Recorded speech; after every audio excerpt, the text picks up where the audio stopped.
Y habéis olvidado la exhortación que como a hijos se os dirige diciendo: Hijo mío, no menosprecies la disciplina del Señor, ni desmayes cuando eres reprendido por Él, porque el Señor al que ama disciplina y azota a todo el que recibe por hijo.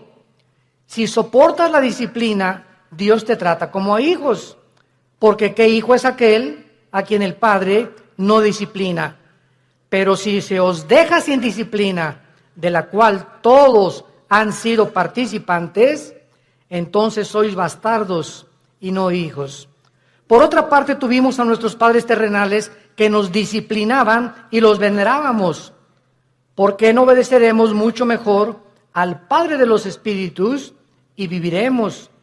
Y aquellos, ciertamente por pocos días, nos disciplinaban como a ellos les parecía, pero para lo que nos es provechoso, para que participemos de su santidad.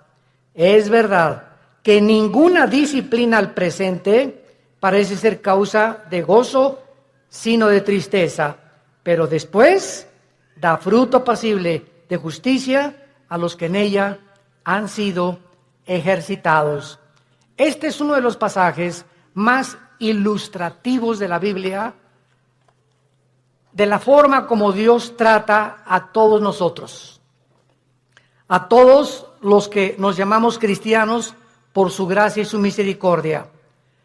Desgraciadamente, muchos cristianos creen equivocadamente que puedes seguir viviendo una vida cristiana de negligencia espiritual, sin preocuparte por discipularte, ni estudiar seriamente la Biblia, ni tener diario devocionales, ni tampoco una vida consistente de oración. Sin embargo, muchas de estas personas que tratan de vivir esta vida, estos cristianos, ignoran, como por eso comienza diciendo que ya se les olvidó, la exhortación que vas a ser disciplinado si no vives de acuerdo a la forma como Dios ha diseñado para que vivas. Pero vamos a ver en este estudio en qué consiste esta disciplina. ¿Cuáles son las bendiciones tan grandes, tan enormes, que los cristianos se están perdiendo por vivir esa clase de vida?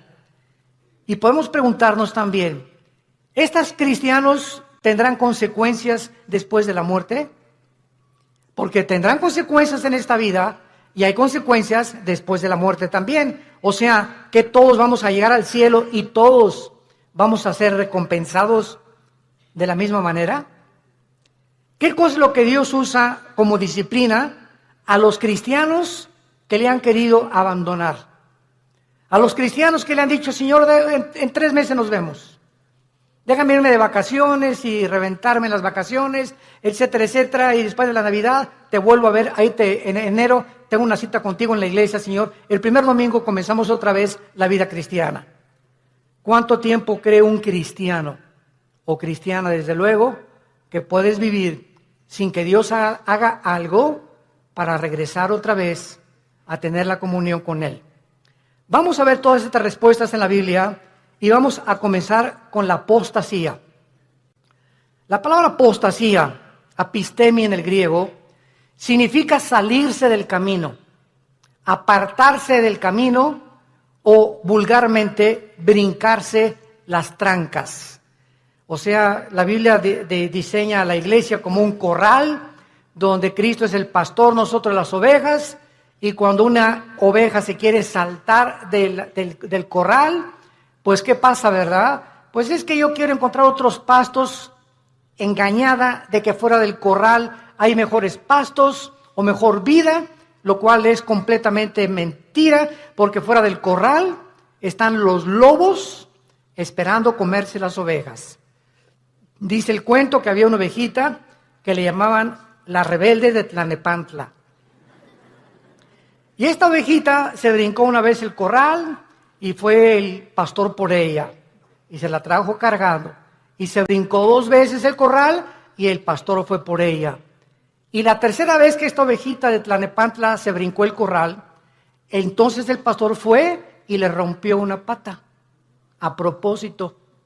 Y le dijo, prefiero que aquí dentro del corral estés cojita y manquita a que te salgas y te vuelva a comer el lobo. Entonces muchas veces Dios tiene que recurrir, como lo vamos a ver, a disciplinas extremas, que son muy raras veces. Pero Dios prefiere 1000 veces, y Cristo lo dijo en Marcos con estas palabras: es mejor que entres al cielo cojo y ciego y manco, a que entres entero y te vayas al infierno. Veamos pues entonces que dentro de la apostasía hay 2 clases de apóstatas. Esto es muy importante. La Biblia nos advierte claramente que mientras más nos acerquemos al final de la segunda venida de Jesucristo, aumentará la tendencia a abandonar los principios cristianos. La presión del mundo sobre la iglesia, sobre tu vida y sobre mi vida, ejercerá dentro de ti por no estar lo suficientemente blindados, por no tener las suficientes convicciones firmes en nuestro corazón de lo que creemos, que vamos a ser seducidos por el mundo. En Mateo 24:12, Cristo dijo, por haberse multiplicado la maldad, como en el siglo XXI hemos llegado al último grado de maldad. ¿Saben ustedes cuál es el último grado de maldad? Llamarle a lo bueno malo y a lo malo bueno. Y cuando llegamos al punto donde reconocemos y legislamos las naciones, o más bien legislan las naciones los matrimonios entre los hombres y entre las mujeres, es el síntoma más grande que existe de descomposición social. ¿Por qué? Porque la familia es el fundamento de la sociedad. Es el núcleo y la fuerza de un país. Y cuando ya 2 hombres creen que pueden tener y hasta llegar al grado de adoptar hijos, porque ellos no pueden tenerlos desde luego, pero eso sí reconocen que las mujeres paren hijos, ¿verdad? Y no podemos nosotros, pero vamos a buscar quien no lo tenga por nosotros y lo vamos a adoptar. Entonces cuando llegamos a ese punto donde ya se está destruyendo psicológica, mental, emocional, sentimentalmente, las vidas de los niños, que son los que dijo Cristo, el que haga tropezar a un niño, más le vale que se amarre una piedra aquí en el cuello de molino y se eche al río y se ahogue con la piedra. Porque dejad que los niños se acerquen a mí, porque de ellos es el reino de los cielos. Y cuando comenzamos a tener a los niños y meterlos a nuestra mugre y a nuestra manera de maldad en la que vivimos, arrastrándolos a ellos, a que tengan solamente 2 papás o 2 mamás, sin papá y sin mamá, es cuando nosotros nos damos cuenta que se está ya desarrollando una sociedad que ha llegado al punto de desatar y acarrear los juicios de Dios. Entonces, la Biblia nos muestra claramente que esta maldad iba a aumentar. En 2 Timoteo capítulo 3 dice, vendrán tiempos peligrosos. Y esta palabra peligrosos, alepos, en el griego, significa feroces. Y solamente en todo el Nuevo Testamento se usa esta palabra, alepos, que se tradujo en 2 Timoteo, peligrosos, y en los evangelios se usa con los endemoniados. Cuando la Biblia describe al endemoniado gadareno, dice que era de aspecto feroz, o sea, alepos. Y vemos cuando dice Pablo en 2 Timoteo 3, del 1 al 5, vendrán tiempos de que los demonios van a aumentar su ataque contra los seres humanos, y habrá hombres amadores de sí mismos, intemperantes, orgullosos, sin afecto natural, con odio a los padres, sin respeto a la autoridad, etcétera, etcétera. Entonces la Biblia nos pinta un panorama que estamos ya entrando a ese lugar, a esa plataforma, a esta dimensión en la que el mundo va a ejercer más y más presión contra nosotros y muchos se van a apartar. Y esta palabra apostasía, como vimos, es salirse el camino, apartarse la verdad o seguir otro curso revelado. Por ejemplo, en Hechos 5:37, hablando de un líder de una secta, dice que se los llevó en pos de sí. Esta es la palabra que se usa para apostasía.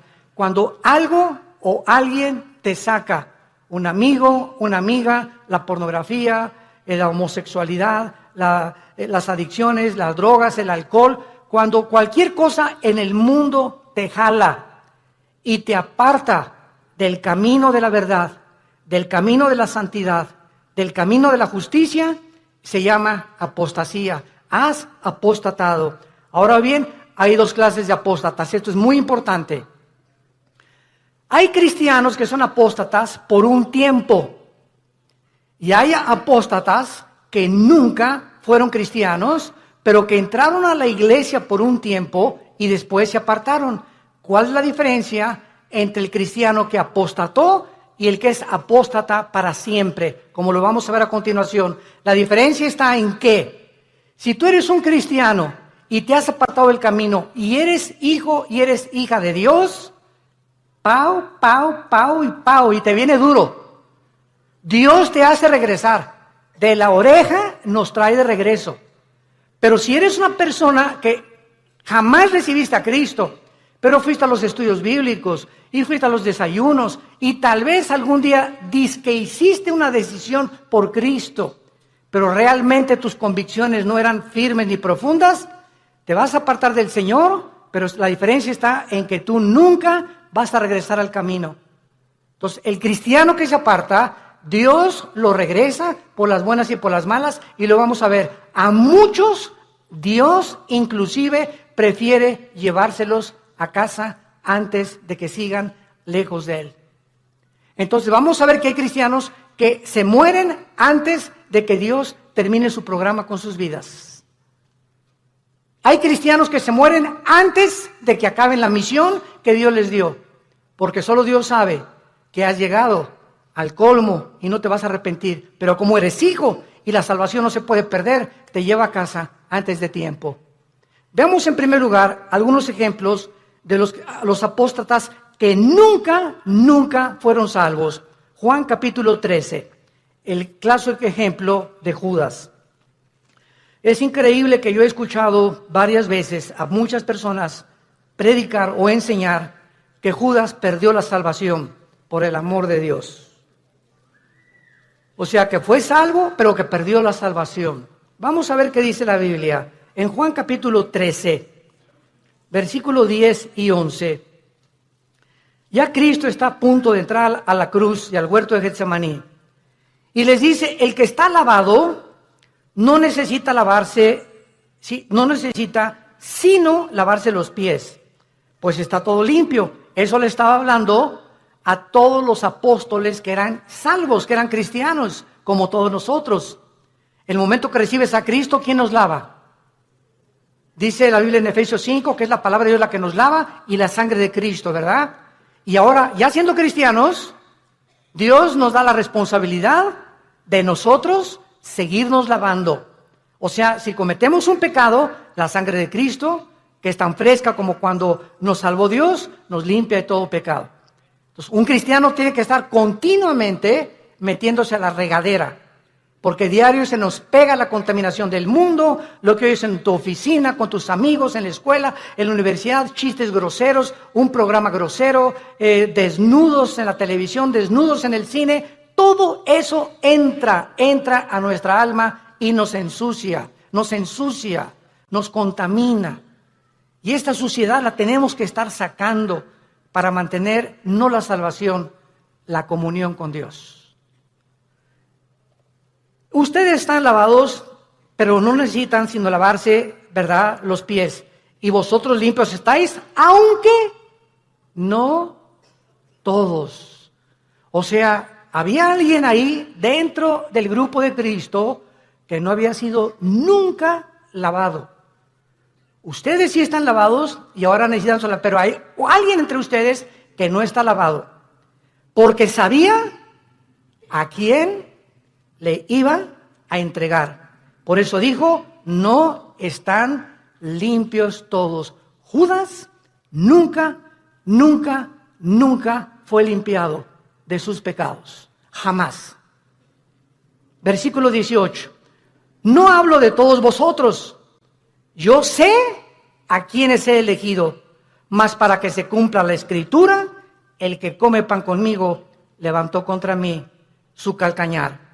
Capítulo 17 de San Juan. Nos brincamos al capítulo 17 y aquí ya Cristo lo aclara,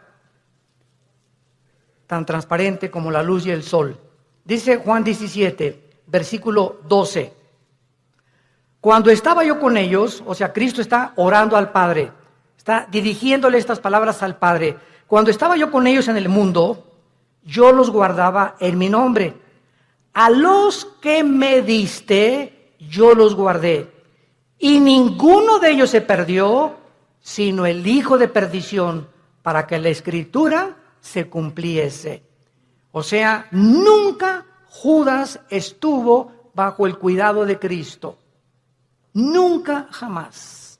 Los guardó de Satanás y los guardó del mal. Cuando vino Satanás a atacar a Pedro, ¿se acuerdan? Que le dijo Cristo, oye, Satanás ha pedido tu alma para zarandearte. Y Pedro, muy macho, no, yo no, me voy hasta la muerte contigo. Espérame, Pedro, el gallo va a cantar 3 veces y tú me vas a negar. Entonces, Pedro y Judas, los dos, traicionaron a Cristo. Los dos le volvieron la cara a Cristo, porque Pedro negó a Cristo 3 veces. ¿Y cuál fue la diferencia? Que cuando Pedro le negó, vean esto, cuando Pedro negó a Cristo, en ese momento Cristo se encontraba como a 10 metros de Pedro. Y cuando Cristo volteó a ver a Pedro, Cristo lo volteó a ver con los ojos moros. Ya había sido golpeado Cristo.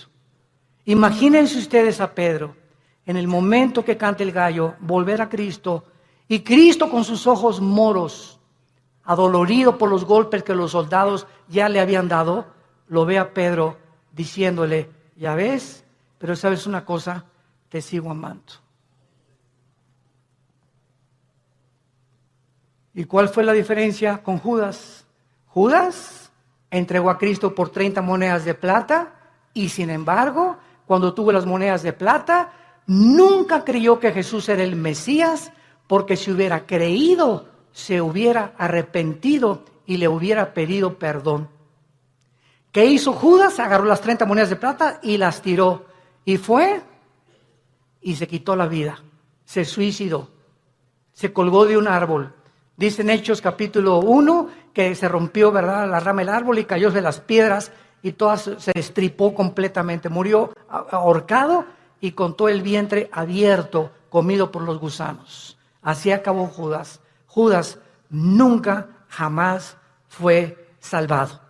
Y en el capítulo 18, dice en el versículo 8 de Juan también, respondió Jesús, os he dicho que yo soy, pues si me buscáis a mí, dejad a ir estos, para que se cumpliese aquello que había dicho, de los que me diste, no perdí ninguno, más que como dijo anteriormente, el hijo de perdición.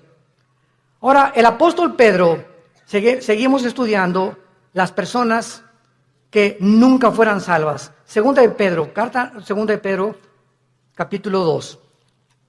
Aquí el apóstol Pedro claramente habla en el capítulo 2 y describe las características de todos los falsos profetas. De todos esos que pueden predicar y pueden ser hasta pastores, pueden ser predicadores, ¿verdad? Inclusive que no tienen la salvación y que jamás fueron salvos.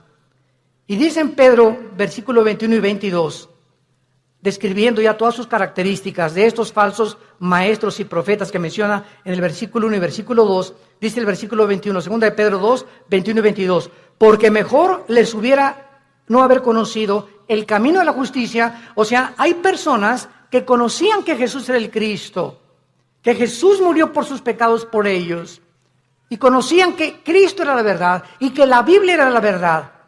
Mejor les hubiera sido no haberlo conocido, que después de haberlo conocido, volverse atrás del santo mandamiento que les fue dado. Escuchen, pero les ha acontecido lo del verdadero proverbio, el perro vuelve a su vómito y la puerca lavada a revolcarse en el lodo o en el cieno. Aquí Pedro, de una forma ya inequívoca, describe que todas estas personas nunca fueron salvas. ¿Cómo lo dice Pedro? ¿Qué hace un perro cuando vomita? Se vuelve a comer lo que salió, ¿verdad?, de su estómago. ¿Por qué lo hace? ¿Por qué lo hace? Pues porque es perro. Si no fuera gato, los gatos no lo hacen, los leones no lo hacen. Ahora, ¿por qué un puerco? Agarras el puerquito, oink, oink, oink, oink, y lo lavas y le pones Chanel y le pones un moño y todo, y lo sacas del lodo y lo envuelves y lo que tú quieras, y está y huele a Chanel número 5. Y a los 5 minutos el puerco oink, oink, oink, oink, oink, se revuelca en el lodo otra vez. ¿Por qué no duró nada bañado y champuceado y perfumado? Porque es puerco. Ahora, para que el perro ya no regrese a su vómito, ¿qué se necesita? Cambiar su naturaleza, dejar de ser perro. Para que el puerco no regrese al lodo, necesita ser otro tipo de naturaleza, tener la naturaleza de otro animal, porque los puercos, esa es su naturaleza, el lodo, y los perros el vómito. Aquí está hablando Pedro, que estas personas, su naturaleza nunca fue cambiada, porque si hubiera sido cambiada, no regresarían a hacer lo que hicieron antes de conocer a Cristo. ¿Me van siguiendo?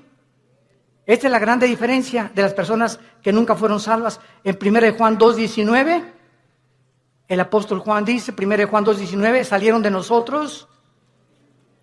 Oye, don Pancho, pero si tú ibas a la iglesia ahí en el Cine Apolo hace 15, 20 años, o te vimos aquí en la iglesia, fuiste a los estudios conmigo. Oye, tú estuviste en el LITI, tomaste todo el curso del LITI, compadre. Y ahora te estás divorciado, estás con otra señora, te has cometido adulterio, etcétera, etcétera. Y te contesta tu compadre, sí, ¿y qué? Chale. Ya en ese momento te das cuenta, ¿verdad?, que ya hay algo raro. A una persona que fue cristiana, pues sí, ¿verdad? Y me duele, ¿verdad? Y lo que tú quieras, pero estas personas salieron de nosotros, pero no eran de nosotros. Porque si hubieran sido de nosotros, dice 1 Juan 2:19, hubieran permanecido con nosotros. Salieron para que se manifestara que no todos los que vienen a la iglesia son y pertenecen al cuerpo de Cristo.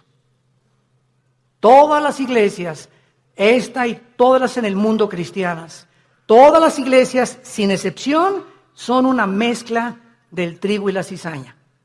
Así que el que está a tu lado a la derecha, aunque tengas cara de Santa Rita de Casia, y el que está atrás de ti, que tiene cara en Clodomiro, no son todos lo que aparecen ser.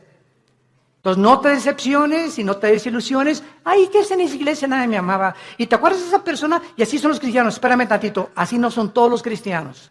Si un avión se cae con un piloto porque iba borracho, no significa que todos los pilotos de American Airlines son borrachos. Si un carro de carrera choca, no significa que todos son tan tontos como el que chocó. Entonces no puedes generalizar. Entonces tenemos que entender eso. La iglesia es una mezcla y no todos son lo que son. Hay un remanente en todas las iglesias de verdaderos hijos e hijas de Dios. Y solo el tiempo dirá verdaderamente quiénes son los que permanecieron hasta el final. Muy bien, veamos ahora los que son salvos. Proverbios capítulo 3, los apóstatas que son salvos, pero que regresan porque son hijos de Dios, y Dios, hay su promesa, al que ama, disciplina. Y si no hay disciplina, es porque nunca fuiste hijo de Dios. Por eso sigues haciendo lo que te da la gana. Porque si fueras hijo de Dios o hija de Dios, ¿desde cuándo Dios que ya te hubiera surtido? Y bien surtido. Pero sigues igual de hace 1 o 2 años, precisamente porque nunca has pertenecido a la familia de Dios. Dice en Proverbios 3, versículo 11 y 12, no menosprecies, hijo mío, le está hablando a sus hijos, el castigo de Jehová, ni te fatigues de su corrección, porque Jehová al que ama castiga, como al padre a quien quiere. Vamos a ver que en el Antiguo Testamento los castigos eran diferentes de los castigos del Nuevo Testamento. Y Dios trataba de una forma a los cristianos, porque no eran cristianos, ¿verdad? Cristiano significa lleno del Espíritu. A las personas que formaban parte del pacto abrámico y a los que no formaban parte del pacto abrámico davídico palestino. Entonces era muy diferente, lo vamos a ver más adelante. Veamos ahora en Lucas 15, ¿se acuerdan del hijo pródigo? Bueno, dice la Biblia, un padre tenía 2 hijos, todo el mundo conoce esta historia del 11 en adelante. Y de repente uno de los hijos le dice, oye viejo, dame toda la herencia, échame mis centavitos que me pertenecen. En el antiguo Oriente, un muchacho que hacía eso quedaba desheredado. Porque era el peor pecado que pudiera hacer, dame el dinero. No era hasta que el padre se moría que podía dar la herencia. Pero este muchacho ya quería quemarse la herencia. Y le dice al padre, dame mi herencia. Y el padre respeta su libre albedrío, respeta su decisión. Aquí está, hijo, tu herencia. Y el hijo se fue, como todos sabemos en la historia, y desperdició sus bienes y a las discos, en chavas, en por acá, en bailongos, etcétera, etcétera, y que el cha-cha-cha, y que el twist, y que por acá. Y entonces se acabó el dinero y comenzó a buscar trabajo y no encontró trabajo. Había ya deteriorado su salud y encontró trabajo alimentando puercos. Alimentando puercos. Y entonces fíjense ustedes, estando el hijo pródigo en la condición en la que se encontraba, alimentando puercos, de repente algo pasó en su vida. ¡Pum! Algo lo hizo despertar y ver la realidad de lo que él había hecho. Y no en todos, a muchos Dios los deja. Pero como era hijo, tuvo que despertar la realidad. Y entonces dijo, ¿cuántos hombres en la casa de mi padre que no son sus hijos? Yo era su hijo. Los obreros de mi padre tienen cama, tienen comida, buena comida. Y yo que soy hijo, estoy alimentando puercos. Esto haré. Ahí está la conciencia que no todos tienen. ¿Por qué la tuvo él? Porque era hijo. Esto haré. Regresaré e iré con mi padre y le pediré perdón. Y le diré, Padre, no vengo a nada. Vengo a que me hagas hasta atrás y no quiero ni siquiera que tener los privilegios que tienen tus hijos. Hazme como un obrero como todos los demás. Y el padre no estaba con un bate de béisbol esperándolo, ni con un garrote. El padre se retrata en la Biblia, en este pasaje, que siempre todos los días, con sus brazos abiertos, mirando al horizonte, siempre esperando y sabiendo que como era su hijo, tenía que regresar algún día. Y Dios sabe que nosotros, cuando nos alejamos de Él, siempre nos está esperando a que regresemos, que le pidamos perdón, porque nos ama, está enamorado de nosotros. Dios está enamorado de nosotros. No te imaginas cuánto te ama Dios, que dio a su hijo. A su hijo lo dio por ti y por mí, para que tú y yo jamás nos alejemos ya de Él. Y cuando nos alejamos, Él prefiere 1000 veces dejarte cojo, manco, hacer algo para que regreses, porque eres su hijo. Y nunca, nunca, nunca nadie nos podrá separar de Él. Nadie, porque somos sus hijos. Y el padre gritó, traigan el mejor becerro y vamos a hacer una fiesta, y traigan un anillo y pónganselo en el dedo, y traigan las mejores ropas, que significa la justicia de Cristo. Y entonces, ¿por qué el hijo regresó? Porque nunca perdió su calidad de hijo, nunca. Y este es un ejemplo clásico de una persona que es hijo, se aleja de Dios, pero regresa a Dios, porque somos hijos, tenemos que regresar. Tarde o temprano nos convence Dios para regresar con Él. Y si no nos regresamos, y si lo que nos hace Dios para regresarnos no nos sirve, nos prefiere llevar a casa, antes de que el camino sea blasfemado por tu culpa o por mi culpa. Veamos otro ejemplo en 1 Corintios 5, vamos al Nuevo Testamento. 1 Corintios 5. Aquí está un caso tremendo de un muchacho que pues no era como nosotros, ¿verdad? Nosotros tenemos la Biblia completa. La iglesia de Corinto era la iglesia más carnal de todas las iglesias del Nuevo Testamento, pero eso sí, tenían todos los dones, pero eran carnales. Dice 1 Corintios 5, de cierto se oye, dice Pablo escribiéndoles, que hay entre ustedes fornicación. O sea, me han llegado noticias de que en la iglesia hay inmoralidad. Y tal inmoralidad o tal fornicación, cual ni aún se nombra entre los gentiles, o sea, ni en las personas del mundo, tanto que alguno tiene la mujer de su padre. O sea, había un miembro en la iglesia de Corinto que estaba teniendo relaciones con su madrastra, con la mujer de su papá.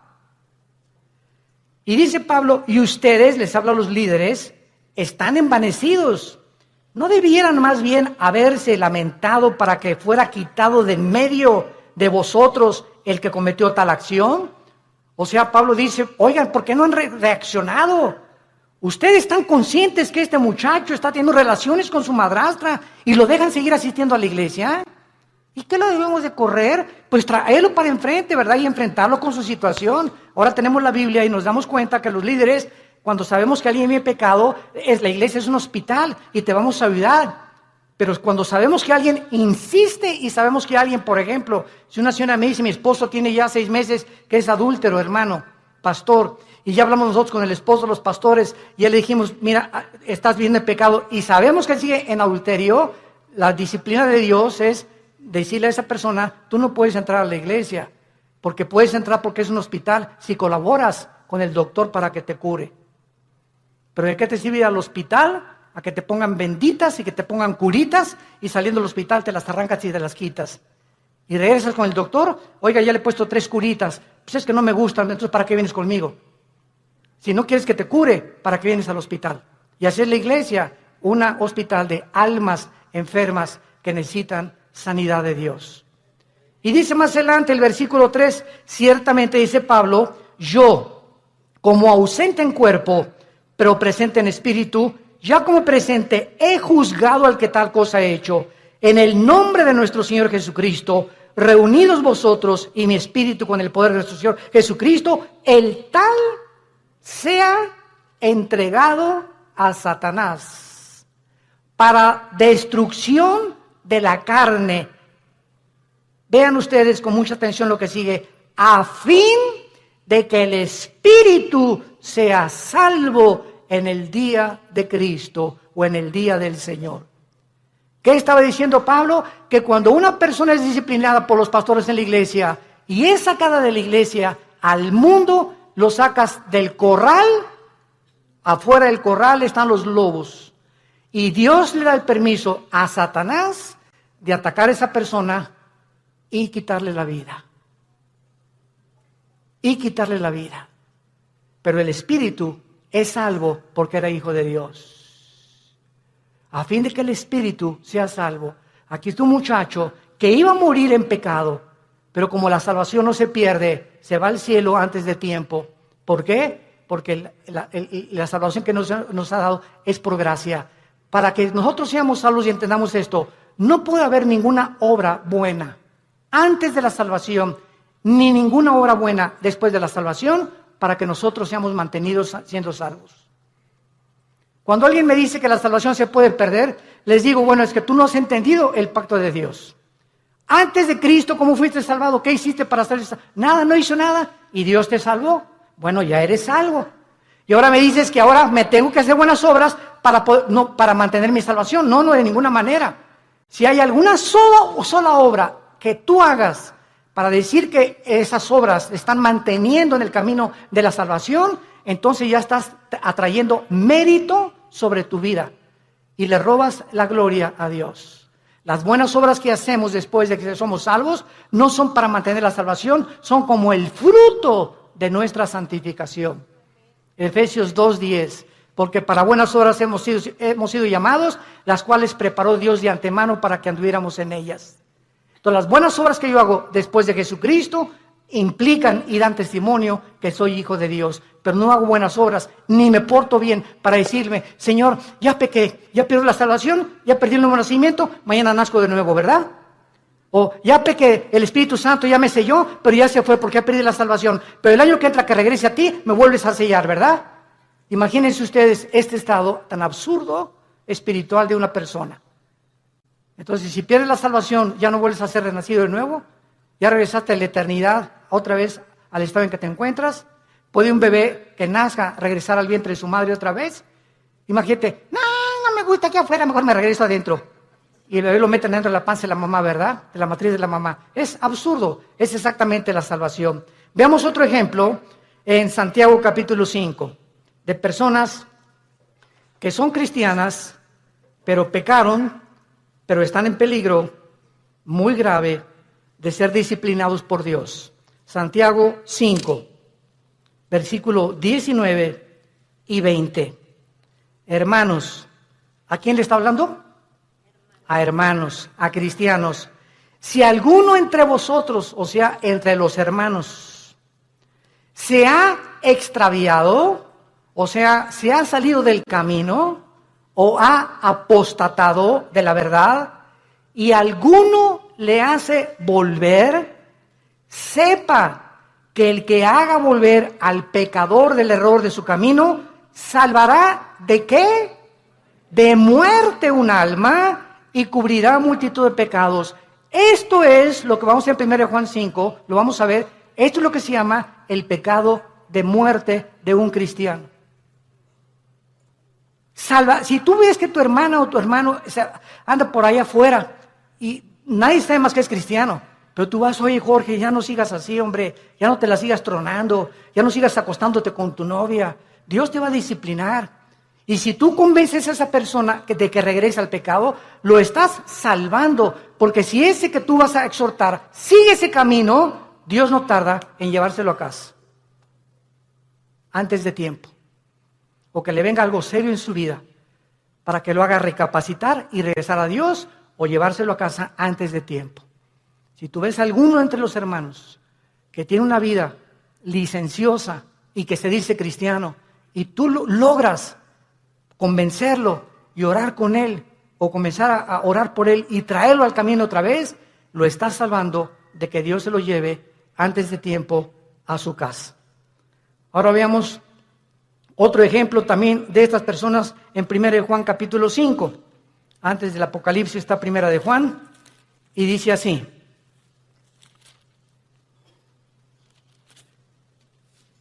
1 Juan capítulo 5, versículo 16. Si alguno viere ¿a quién? A su hermano, otra vez a un cristiano. Si alguno viere a su hermano cometer pecado que no sea de muerte, pedirá a Dios y le dará vida. Esto es, para los que cometen pecado que no sea de muerte. Hay pecado de muerte por el cual yo pido que no se pida, o por el cual yo digo que no se pida. Vean ustedes la diferencia. Hay cristianos que solo Dios sabe que aunque tú vayas y los exhortes, no van a regresar a Dios, pero son cristianos. Están tan endurecidos y tan aferrados al adulterio o a esto o a la fornicación o a aquello, que solo Dios sabe, que porque solamente Dios conoce el corazón, que no van a regresar. Y entonces hay muchas personas que Dios sabe que no van a regresar y ya no les pone a los demás hermanos orar por él. Así que mientras tú tengas ganas de orar por alguien, significa que ese pecado no es de muerte todavía. Pero cuando ya no sientes orar por nadie o por esas personas que andan en pecado y tú ya tienes 1 mes o 2 meses que no oras por ellos, es porque el Espíritu Santo ya no te los ha puesto, porque ya no tarda Dios en llevárselos a casa. Esas son las personas que son salvas, pero que han cometido el pecado de muerte. Ahora veamos algunas causas espirituales por las cuales los cristianos se apartan de Dios. He apartado 4 principales razones. La primera es la persecución. Juan capítulo 15, 18 al 19. Si el mundo los aborrece, sepan, nos está hablando los hijos de Dios, que el mundo me aborreció a mí. Si tú eres cristiano y regresas a tu casa y ya con el pastor, ay pastor, pues desde que me convertí, ya mis padres no me quieren y en la escuela se hacen burla de mí, bla, bla, bla, etcétera, etcétera. Pues, ¿qué creías entonces?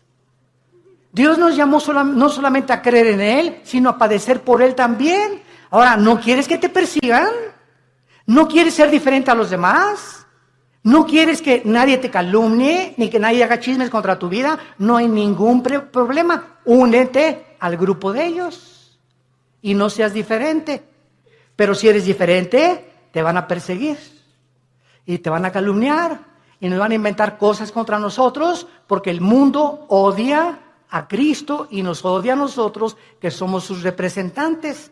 Y esta persecución hace la que mucha gente, no, pues yo prefiero mejor, no, y contestas, ¿es cierto que tú eres cristiano y que andas con los aleluyos? No, mira, bueno, soy cristiano, pero no soy exagerado, no estoy así en un extremo, estoy conociendo a Cristo, y comienzas a poner pretextos y a avergonzarte y decirles, sí, ¿y qué? ¿Te gustó? ¿No les gustó? Qué bueno, me da mucho gusto, me da tristeza como ustedes viven, he encontrado a mi Salvador. ¿Por qué nos habíamos de avergonzar de aquel que en la cruz dio su vida desnudo por nosotros? Él no se avergonzó por nosotros. ¿Y tú te avergüenzas de él porque tu familia te persigue? ¿Porque eres diferente a tu familia? Entonces, esta persecución hace que muchos se alejen del Señor. Número 2, la negligencia de la palabra de Dios. Hebreos capítulo 2. Ya la Biblia no la lees desde hace 2, 3 semanas. Ya la lees allá nomás el domingo. Ya no tienes un devocional diario con el Señor. Y dice Hebreos 2. Por tanto, es necesario que con más diligencia atendamos las cosas que hemos oído. No sea que nos deslicemos. Porque si la palabra dicha por medio de los ángeles fue firme, y toda transgresión y desobediencia recibió justa retribución, ¿cómo escaparemos nosotros si descuidamos una salvación tan grande, la cual, habiendo sido anunciada primeramente por el Señor, nos fue confirmada por los que lo oyeron? Esta frase, ¿cómo escaparemos nosotros si descuidamos la salvación? Muchos la han atribuido a que si se pierde la salvación, nos está hablando Dios, ¿cómo escaparemos de su disciplina? Lee también Hebreos 12. Al que ama Dios disciplina, y si no hay disciplina no eres hijo, eres bastardo. Entonces, ¿cómo escaparemos? ¿Cómo crees que te vas a escapar de Dios habiendo sido cristiano ya? Si tú descuidas tu vida devocional con Dios. Número 3, la amargura. Hebreos 12:15. La amargura es otra causa de alejarse de Dios. Mirad bien, Hebreos 12:15, que ninguno de ustedes deje de alcanzar la gracia de Dios. Qué tremendo. Dejar de alcanzar la gracia de Dios. ¿Cómo? Que brotando alguna raíz de amargura te estorbe y por ella contamines a muchos. Esto está tremendo, Hermano en Cristo, hermana en Cristo, tú y yo no podemos darnos el lujo de odiar a nadie. Hayan hecho lo que nos hayan hecho. No podemos darnos el lujo de tener rencor contra nadie. Hayan hecho lo que te hayan hecho. Que te violaron, que te robaron, que te golpearon, que tus papás, lo que hayas atravesado en la vida, perdónalo. Perdónalo. Perdónalo. Que no puedo perdonarle, cae de rodillas, Señor, díselo, no puedo perdonar. Gracias, hija, porque eres honesta. Padre, si tú no me das el poder.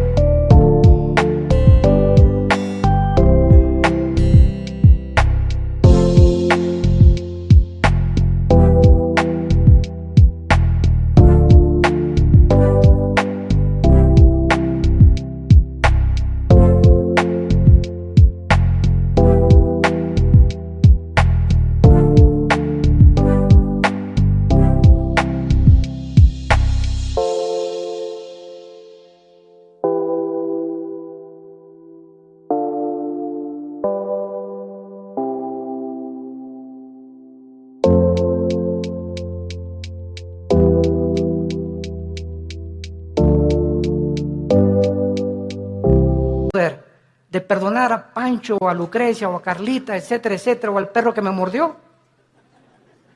No tengo la capacidad de perdonar.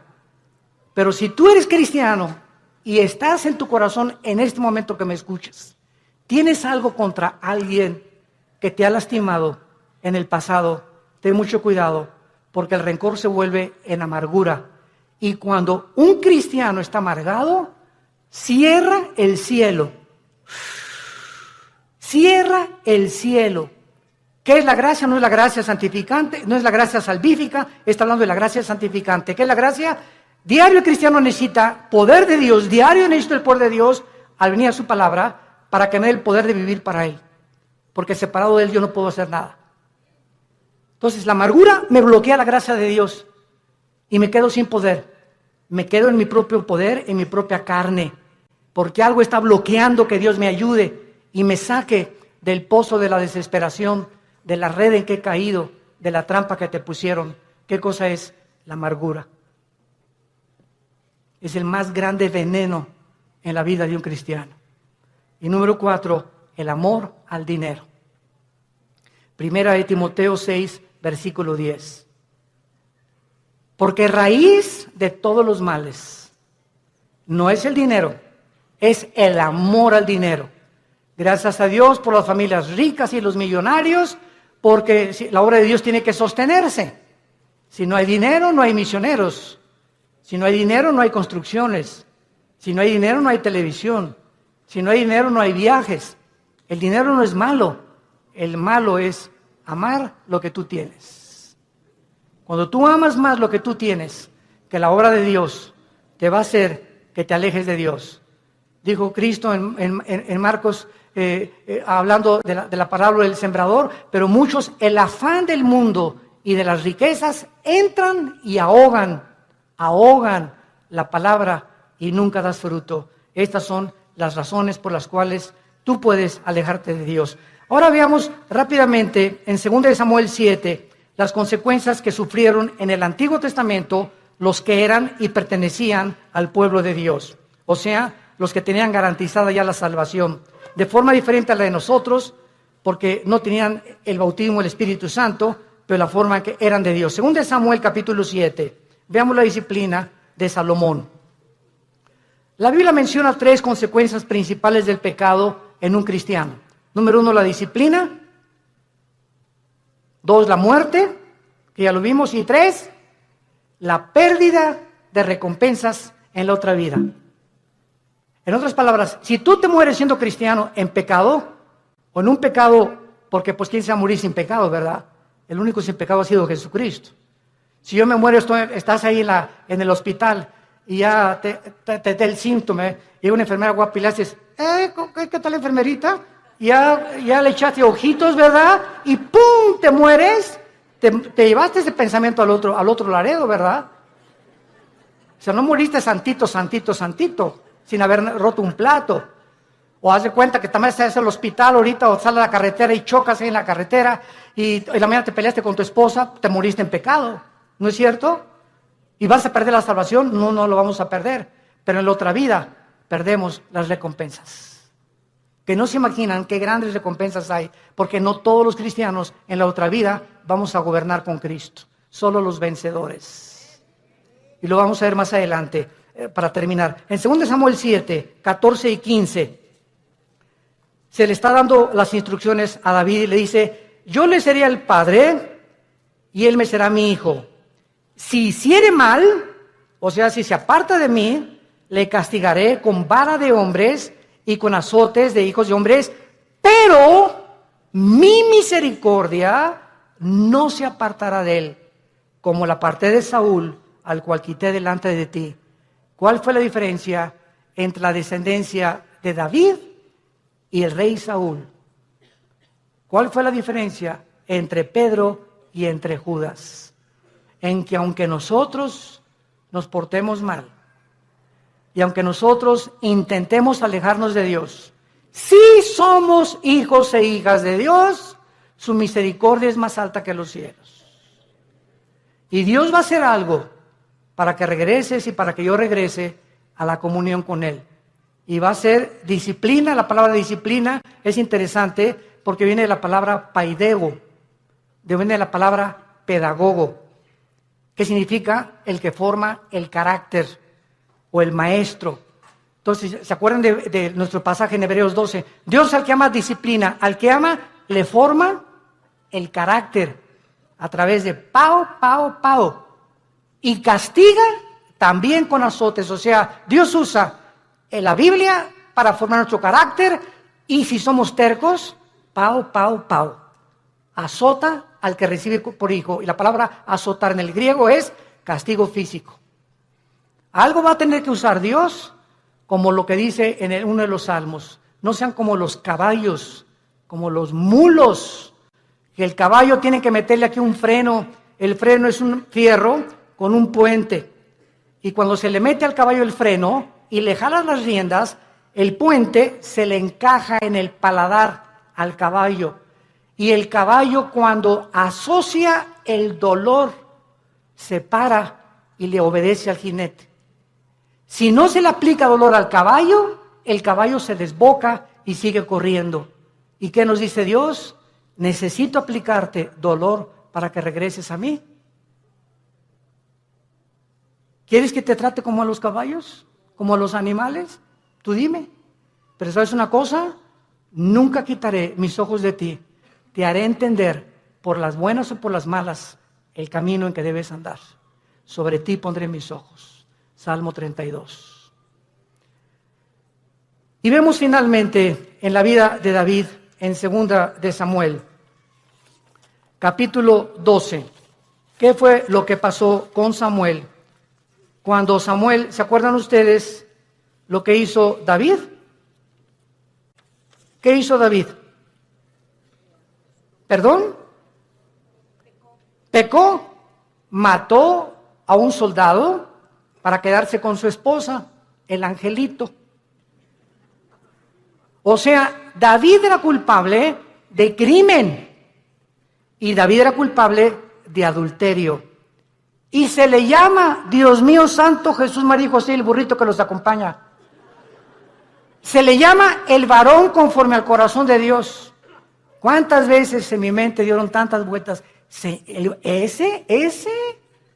varón conforme a tu corazón, pa' su mecha, dije yo. Dios mío santo, pues entonces yo soy el santo de los santos. Y entonces, cuando creces en Cristo, comienzas a entender lo siguiente, ¿verdad? Él fue culpable de crimen y de adulterio. Pero viene Cristo en Mateo 5 y dice lo siguiente: cualquiera de ustedes que ve a una mujer, no necesitas acostarte con ella. Si tú deseas en tus ojos y en tu corazón a una mujer acostarte con ella, aunque no lo hagas físicamente, tú eres ante los ojos de Dios adúltero. Ahora, nadie aquí puede decir que nunca ha visto a una mujer para desear estar con ella. No me digas porque ni San Jacobo lo pudo hacer. No seas mustio. Todos en alguna época de nuestra vida le hemos fallado a Dios. Y el que no le ha fallado a Dios, que levante la mano. Porque te llamaría el querubín de Tlanepantla. Entonces, no juzgues a David. Porque si nosotros hemos sido adúlteros alguna vez en nuestra vida y Dios nos perdonó, no creas que por no acostarte con ella eres exento del adulterio. ¿Y cuántos de nosotros Él lo acusó por un crimen? Dijo Cristo: cualquiera que odie a alguien es culpable de crimen. Porque no es el acto, sino el intento del corazón lo que Dios juzga. Entonces, cuando yo entendí eso, me di cuenta, pues yo soy más pecador que David. Porque muchas veces odié a tantas personas y cuántas veces decía a tantas mujeres y tú me has perdonado, Señor. ¿Qué diferencia hay entre mí y David? No hay ninguna diferencia. Has tenido misericordia con todos.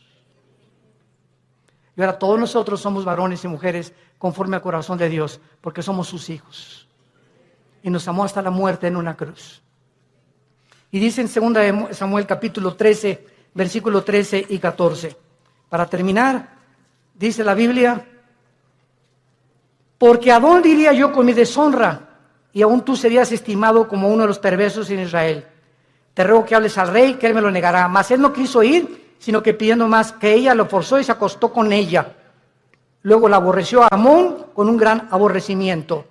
Vemos nosotros aquí, cuando dice remover la misericordia, se refiere al pasaje donde el rey Saúl fue advertido que si obedecía a Cristo, él permanecería firme en su reino. Pero en cuanto le desobedeciera, perdería la misericordia de Dios, porque nunca fue hijo e hijo de Dios. Santos de Dios, tenemos nosotros ahora delante de nuestras vidas un panorama tremendo. Vale la pena permanecer en Cristo. Vale la pena ya tomar en serio a Dios y decir, voy a tener devocionales con Él diario, porque separado de ti no la voy a hacer, Señor. Limpiar mi vida, amar a mi esposa, amar a mi esposo, darles un buen ejemplo a nuestros hijos, vivir una vida sexual, limpia, pura y santa delante de Dios, que tiene grandísimas recompensas para tu matrimonio futuro, para tus hijos y para la eternidad. Y acabamos con Apocalipsis capítulo 20, donde comprobamos las recompensas finales de que no todos los cristianos, aunque dicen, aunque de panzazo me vaya al cielo, con 6 de calificación, con eso me conformo. No te conformes con el 6. Dice Apocalipsis 24, y vi tronos, y se sentaron los que recibieron facultad de juzgar. Y vi las almas de los decapitados por causa del testimonio de Jesucristo y por la palabra de Dios, los que no habían adorado a la bestia ni a su imagen, y que no recibieron la marca en sus frentes ni en sus manos, y vivieron y reinaron con Cristo 1000 años. Vi tronos y se sentaron solamente algunos, o sea, los que recibieron el derecho, la facultad, el honor de sentarse en un trono. Sentarte en un trono en la Biblia es gobernar. Y Cristo dijo en Apocalipsis 2, el que venciera al final se sentará, como yo me senté con el Padre en el trono, tú te sentarás conmigo a gobernar también. O sea que en la otra vida va a haber reyes y príncipes y soldados rasos, cristianos que nunca quisieron pasar al siguiente nivel de santidad ni de crecimiento en la gracia de Dios. ¿Qué escoges tú en esta tarde para vivir en tu vida cristiana? Dios al que ama disciplina y azota al que recibe por hijo.